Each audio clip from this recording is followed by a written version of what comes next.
ఒక సాధారణ యువకుడు అమెరికాలో చదువుకుంటూ ఒక ఇన్స్టాగ్రామ్ పేజ్ని స్టార్ట్ చేశాడు. కానీ ఆ పేజ్ దేశంలోనే అతిపెద్ద పార్టీల కంటే ఎక్కువ రీచ్ని సంపాదించింది.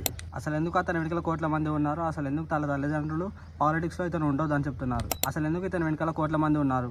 అసలు ఎందుకు ప్రభుత్వం అతని కౌంటర్లను బ్లాక్ చేస్తుంది? తమ తల్లిదండ్రులు నా కొడుకు పాలిటిక్స్లో ఉండదని ఎందుకు అంటున్నారు?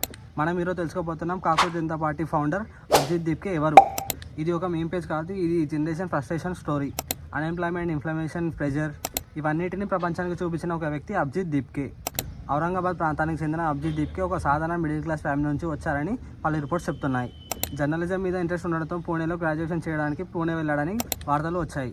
తర్వాత పబ్లిక్ రిలేషన్స్లో హైయర్ స్టడీస్ కోసం అమెరికాలోని బాస్టన్ యూనివర్సిటీకి వెళ్ళాడు. అక్కడే అతడికి పొలిటికల్ కమ్యూనికేషన్ మీద, సోషల్ మీడియా మీద కొంచెం అండర్స్టాండింగ్ వచ్చింది. 2020 నుంచి 2023 వరకు ఆమ్ ఆద్మీ పార్టీలో సోషల్ మీడియా వాలంటీర్గా పనిచేశారని కొన్ని రిపోర్ట్స్ చెప్తున్నాయి. Meme campaigns, digital narratives and youth engagement ఇవన్నీ ఎలా పనిచేసో అక్కడ నుంచి నేర్చుకున్నారని వార్తలు చెప్తున్నాయి.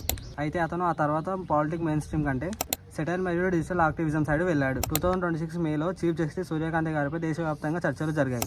ఆ వ్యాఖ్యలో అన్ఎంప్లాయిడ్ యూత్ని కాక్రోచెస్తో పోల్చారని వార్తలు వైరల్ అయ్యాయి. అక్కడ నుంచి ఒక ఐడియా పుట్టింది, మమ్మల్ని కాక్రోచెస్ అంటారా, అయితే మేమే కాక్రోచ్ జనతా పార్టీ. అలా పుట్టింది కాక్రోచ్ జనతా పార్టీ. May 16, 2026లో స్టార్ట్ అయిన ఈ పార్టీ కొన్ని రోజుల్లోనే చాలా మంది ఇన్స్టాగ్రామ్ ఫాలోవర్స్ని సంపాదించింది. మెయిన్ బీ కాక్రోచ్ అనే హ్యాష్టాగ్ చాలా వైరల్ అయింది. యంగ్ జనరేషన్ ఎందుకు కనెక్ట్ అయింది? ఎందుకంటే వాళ్ళ ఫ్రస్ట్రేషన్కి ఎవరో ఫీట్ ఇచ్చారనే ఆలోచన వచ్చింది. ఎందుకో వాళ్ళ ఫ్రస్ట్రేషన్కి ఎవరో వాయిస్ ఇచ్చారనే ఫీల్ వచ్చింది. జాబ్స్ లేవు, ఫ్యూచర్ క్లియర్గా లేదు, హార్డ్ వర్క్ చేసిన ఆపర్చునిటీస్ లేవు.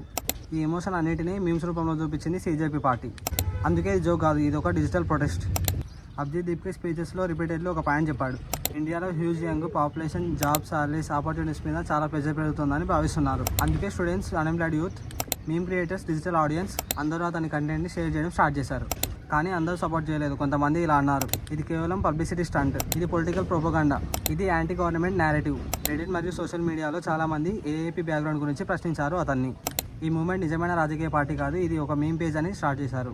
కొంతమంది మాత్రం సెటైర్లో కూడా డెమోక్రసీ ఇంపార్టెంట్ అని చాలామంది అన్నారు. 2026 మే చివరిలో ఒక పెద్ద కాంట్రవర్సీ మొదలైంది. అభిజిత్ దీప్కే క్లెయిమ్ ప్రకారం CJP వెబ్సైట్ కొంచెం డౌన్ అయింది.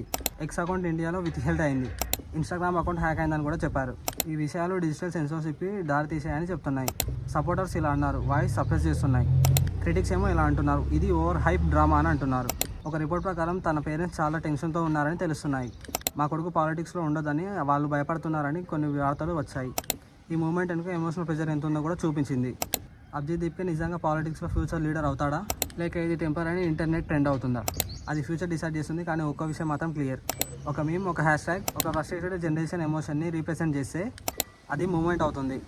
అభిజిత్ దీప్కే స్టోరీ చెప్పేది మనకు ఒకటే, ఇప్పుడు పాలిటిక్స్ స్టేట్లో కాదు, ఫోన్స్లో జరుగుతుంది. And today's youth does not just watch politics anymore, they meme it, they trend it, they turn into a moment. ఈ కాక్రోచ్ జనతా పార్టీని స్టార్ట్ చేసిన అభిజిత్ దీప్కేపై అండ్ ఈ స్టోరీపై మీ అభిప్రాయం ఏంటో కామెంట్ బాక్స్లో కామెంట్ చేయండి. మన ఛానల్ని సబ్స్క్రైబ్ చేసుకోండి.